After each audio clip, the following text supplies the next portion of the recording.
2026 புனித ரமதான் மாதத்தில் யாருக்குமே விடுமுறை கிடையாது, லீவு போக முடியாது. குவைத்துடைய மினிஸ்ட்ரி ஆஃப் அவுகாஃப் விசேட அறிவிப்பு. அஸ்ஸலாமு அலைக்கும் வரஹ்மத்துல்லாஹி வபரகாத்துஹு. அன்பார்ந்த அனைத்து உறவுகளுக்கும் இனிய மதிய வணக்கம்.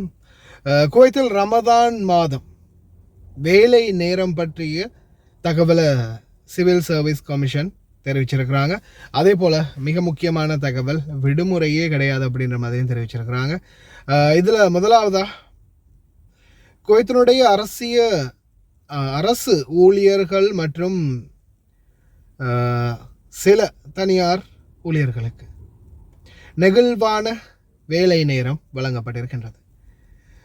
இது குறிப்பாக பார்த்திங்கன்னா எதிர்வரும் பிப்ரவரி மாதம் 17 அல்லது 18, இன்ஷா அல்லாஹ் 19, சொல்ல முடியாது ரமதான் எந்த தேதியில் வருதுன்னு பிறகு காணப்பட்ட பிறகுதான் ஊர்ஜிதப்படுத்தப்படலாம். 19ஆம் தேதி, 18, 17, 18, 19 இந்த தேதிக்குள்ளே வரலாம் அப்படின்றது தான் ஆஸ்ட்ரோனாமிக்கலாக சொல்லியிருக்கிறாங்க.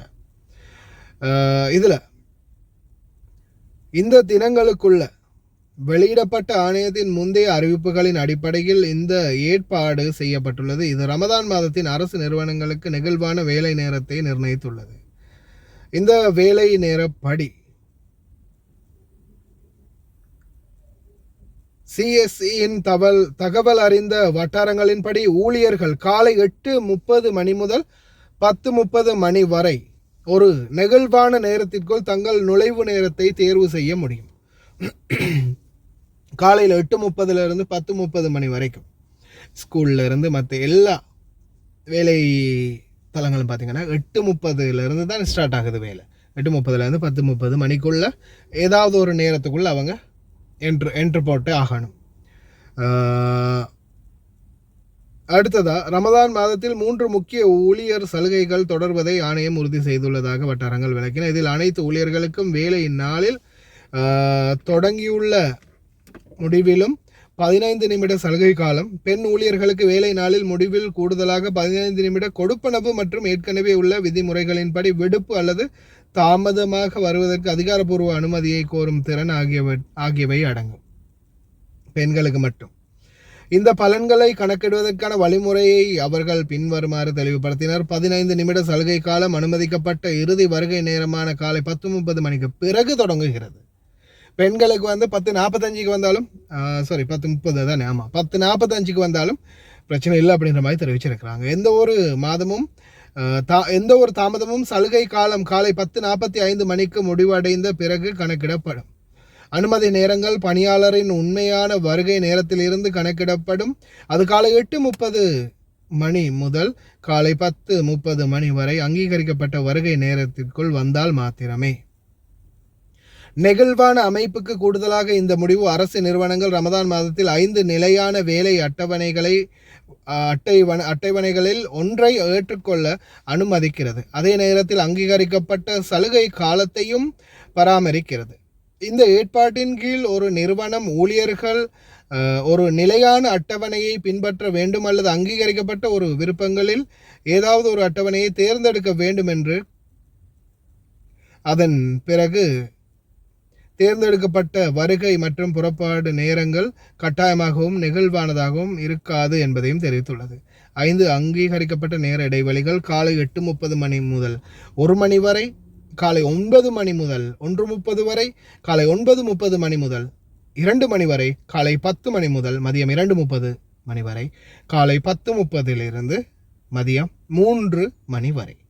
அதாவது 8:30 வந்தாங்கன்னா 1 மணிக்கு போகலாம், 9 மணிக்கு வந்தால் 1:30 போகலாம். இந்த மாதிரி கடைசியாக 10:30 மணிக்கு வந்தாங்கன்னா 3 மணிக்கு வேலை முடிச்சுட்டு வெளியாகலாம்.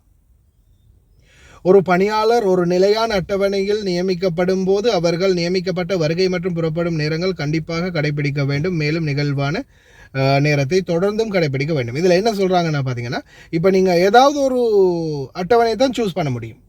அதாவது நீங்கள் காலையில் 8:30 மணிக்கு தான் வேலைக்கு வர போகிறீங்க, ரெகுலராக இதைத்தான் சூஸ் பண்ண போகிறீங்க அப்படின்னா ரெகுலராக 8:30 மணிக்கு தான், காலையில் 8:30 மணிக்கு 1 மணிக்கு போகலாம். இல்லை நான் 9 மணியை தேர்ந்தெடுக்கிறேன்டா 9 மணிக்கு 1:30 போகலாம். இது ரெகுலராக அவங்க தேர்ந்தெடுக்கணும் அப்படின்றதையும் தெரிவிச்சிருக்கிறாங்க. அதே கடைசி 10:30 மணிக்கு வந்தாங்கன்னா 3 மணிக்கு வேலையை விட்டு போகலாம். இதை ரெகுலராகவே அவங்க காலையில் 10:30 பின்னர் 3 மணிக்கு போகிற மாதிரி அவங்க ஏற்படுத்தி கொள்ளலாம். பெண்களுக்கு வந்து 10:45 வரைக்கும் அவங்களுக்கு வாரத்துக்கான நேரம் கொடுத்துருக்குறாங்க. ஒரு 15 நிமிடம் எக்ஸ்ட்ராவாக கொடுத்துருக்குறாங்க. இந்த முடிவுகளோடு பல முக்கியமான குறிப்புகள் உள்ளன. இருப்பு சான்றுக்கான கைரேகை அடிப்படையிலான வருகை சரிபார்ப்பு பணியாளர் காலை வருகை நேரத்திற்கு பிறகு 2 மணி நேரத்துக்கு பிறகு என நிர்ணயிக்கப்பட்டுள்ளது. குறைக்கப்பட்ட வேலை நேரங்களுக்கு உட்பட ஊழியர்களுக்கோ அல்லது ஊதியம் பெறாத பகுதி வருகை ஏற்பாடுகளின் கீழ் உள்ளவர்களுக்கோ நெகிழ்வான வேலை நேர அமைப்பு பொருந்தாது. அவர்களின் வருகை 5 அங்கீகரிக்கப்பட்ட நிலையான அட்டவணைகளில் ஒன்றால் நிர்ணயிக்கப்படுகிறது. இந்த முடிவு தற்போது ஷிஃப்ட் அடிப்படையிலான அல்லது ஆன்-கால் பணி முறைமைகளில் பாதிக்காது. மேலும் சிறப்பு செயல்பாட்டு தேவைகள் அல்லது தனித்துவமான பணி நிலைமைகளை கொண்ட அரசு நிறுவனங்கள் மொத்த தினசரி வேலை நேரம் 4.5 மணி நேரத்திற்கு மிகாமல் இருந்தால் ஒப்புதலுக்காக சிவில் சர்வீஸ் கமிஷனிடம் முன்மொழிவுகளை சமர்ப்பிக்க வேண்டும் என்பதையும் தெரிவித்துள்ளார்கள். அரசாங்கத்தின் முதல் முழுமையாக ஒருங்கிணைக்கப்பட்ட டிஜிட்டல் சேவையையும் அறிமுகப்படுத்தியதன் மூலம் டிஜிட்டல் மாற்றத்தை முன்னேற்றுவதற்கான நீண்டகால முயற்சிகளின் விளைவாக இந்த வகைப்பாடு அமைந்துள்ளதாக தெரிவித்திருக்கின்றார்கள். 1999 ஆண்டு அமைச்சரவை தீர்மானம் எண் 551 கீழ் நிறுவப்பட்ட மத்திய அரசின் வேலைவாய்ப்பு பதிவு தளத்தை அறிமுகப்படுத்தியது பணியகத்தின் முக்கிய முயற்சிகளில் ஒன்றாகும். இது அரசாங்க துறையில் டிஜிட்டல் கண்டுபிடிப்புகளின் திவானை ஒரு தலைவராக நியமித்துள்ளது. வேலை நேரங்கள் பற்றிய இது வந்து நான் இப்போ நாங்கள் என்னடா அரசாங்க வேலைக்காடா போகிறோம் அப்படின்னு சில முட்டாள் பயல்கள் வந்து கேள்விகள் கேட்கும். இது வந்து யாருக்காக தெரிவிக்கிறதுன்னா, இது வந்து வேலையாட்கள், குறிப்பாக வீடுகளில் வேலை செய்யக்கூடிய பணிப்பெண்களாக இருக்கலாம், ஓட்டுநர்கள், சாரதிகளாக இருக்கலாம். இவங்க வந்து பார்த்திங்கன்னா இப்போ மாமா பாபா ஏதாவது ஒரு ஷிஃப்ட்டை தேர்ந்தெடுப்பாங்க. இப்போ நம்ம வளமையாக நோன்பு காலம் இல்லாத நாட்களில் 7 மணி 6:30 மணி 6 மணி இல்லையா, இந்த மாதிரி நேரங்களுக்கு ரெடி ஆகணும். அதே மாதிரி காலை சாப்பாடு, சின்ன பசங்க இருந்தாங்கன்னா காலை சாப்பாடு ரெடி பண்ணணும். குறைஞ்சது 10, 12, 13, 15 வயசுக்கு மேலே இருக்கக்கூடிய குழந்தைகள் பெரும்பாலும் நோன்பு பிடிப்பாங்க. பாபா மாமா நோன்பு பிடிப்பாங்க. ஒரு சிலர் வந்து பிடிக்க மாட்டாங்க. அது ரெகுலராகவே அது நோன்பு வந்தாலும் வராட்டியும் ஒரே மாதிரியே தான் சமையல் இருக்கும். சிலர் நோய்வாய்ப்பட்டவங்க இருக்கிறாங்க, மருந்து எடுக்கக்கூடியவங்க இருக்கிறாங்க. இந்த மாதிரி ஆட்களுக்கு அது வந்து ரெகுலராக நம்ம வளமையாக மாதிரியே சமைக்கிறதுலேருந்து எல்லா வேலையும் இருக்கும். நோன்பு பிடிக்கக்கூடியவங்க இந்த மாதிரி ஷிஃப்ட்டில் இருக்கக்கூடியவங்களுக்கு இந்த டைம் படி தான், இவங்க இந்த நேரப்படி தான் போவாங்க வருவாங்க. அந்த நேரம் எந்த நேரத்துக்கு போகிறாங்க அப்படின்றத நீங்கள் ஷிஃப்ட் பண்ணிக்கொண்டீங்கன்னா அதுக்கு ஏற்றாற் போல் நீங்களும் தயாராகி கொள்ளலாம். காலை சாப்பாடு பெருசாக சமைக்கிறதுக்குரிய ஏற்பாடுகள் இருக்காது.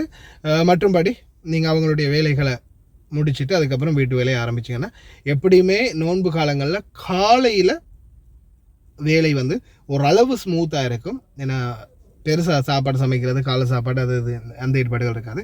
மதிய சாப்பாட்டுக்குரிய ஏற்பாடுகள் இல்லாததால். ஆனால் சரியாக மதியம் ஒரு 1 மணிலேருந்து 2 மணி அந்த நேரத்தில் ஸ்டார்ட் பண்ணால் நைட்டு 12-1 மணி வரைக்கும் வீட்டு வேலை பார்க்கக்கூடிய பணிப்பெண்களுடைய நிலைமை மிகவும் கவலையாக இருக்கும்.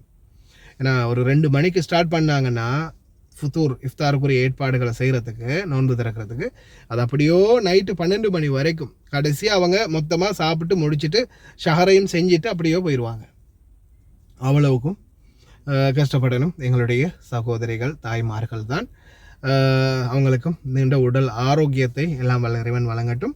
அதே போல் இன்னொரு முக்கியமான தகவல், இந்த தகவல் என்னென்னு பார்த்தீங்கன்னா, பள்ளி வாயில்களில் மினிஸ்ட்ரி ஆஃப் அவுகாஃப் தெரிவிச்சிருக்கிறாங்க, no leave for imams and muezzin during Ramadan. அதாவது டியூரிங் ரமதான் அப்படின்னா இந்த ரமதான் மாதத்துக்குள்ள பள்ளிகளில் வேலை செய்யக்கூடிய இமாம்களுக்கும் முஅஸ்ஸின்களுக்கும் விடுமுறையே கிடையாது அப்படின்றத ஊர்ஜிதமாக தெரியப்படுத்திருக்காங்க மினிஸ்ட்ரி ஆஃப் அவுகாஃப் அமைச்சகம். ஓகே மக்களே, இது சம்பந்தமான மேலதிக தகவல்கள் ஏதாவது கிடைச்சா நிச்சயமாக அப்டேட் பண்ணுறேன். இந்த தகவல் உங்களுக்கு பிரயோஜனமான தகவலாக இருக்கும்னு நம்புகிறேன். பிடிச்சிருந்தால் வீடியோவை லைக் பண்ணி ஷேர் பண்ணி சப்ஸ்கிரைப் பண்ணுங்கள். தொடர்ந்து சப்போர்ட் பண்ணுங்கள். இன்னொரு நல்ல வீடியோவில் சந்திக்கலாம்.